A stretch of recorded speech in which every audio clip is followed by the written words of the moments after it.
মুর্শিদাবাদের ডিসিআরসি সেন্টারে সরঞ্জাম নিতে ভিড় ভোট কর্মীদের রাত পোহালি প্রথম দফার ভোট। মুর্শিদাবাদের ডিসিআরসি সেন্টারগুলোতে তুঙ্গে প্রস্তুতি। তার আগে মুর্শিদাবাদ জেলার বিভিন্ন ডিসিআরসি ডিস্ট্রিবিউশন রিসিভিং সেন্টারগুলিতে চূড়ান্ত ব্যস্ততা তুঙ্গে উঠছে। জেলার মোট 5টি ডিসিআরসি সেন্টার থেকে ভোট কর্মীদের মধ্যে ভোট গ্রহণের যাবতীয় সরঞ্জাম বিতরণ করা হচ্ছে। জঙ্গিপুর বিধানসভার অন্তর্গত জঙ্গিপুর গভর্নমেন্ট পলিটেকনিক কলেজে তৈরি ডিসিআরসি সেন্টারে দেখা গেল ব্যাপক ভিড়। সকাল থেকে ভোট কর্মীরা লাইনে দাঁড়িয়ে নিজেদের দায়িত্ব গ্রহণের প্রস্তুতি নিচ্ছেন।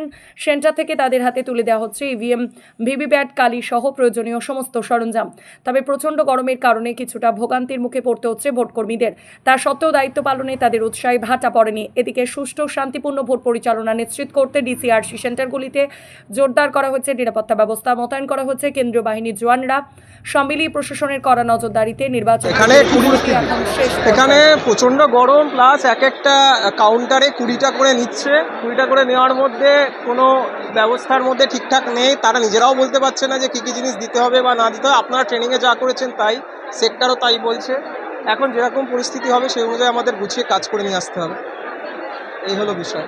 সমস্যার মধ্যে পড়তে হচ্ছে আপনাদেরকে আপাতত তো সমস্যা, কারণ হচ্ছে এতগুলো কাউন্টারের একটার মধ্যে এতগুলো যদি বুথ হয় তাদের সবার জমা দেওয়ার ক্ষেত্রে অনেক অসুবিধা হতে পারে।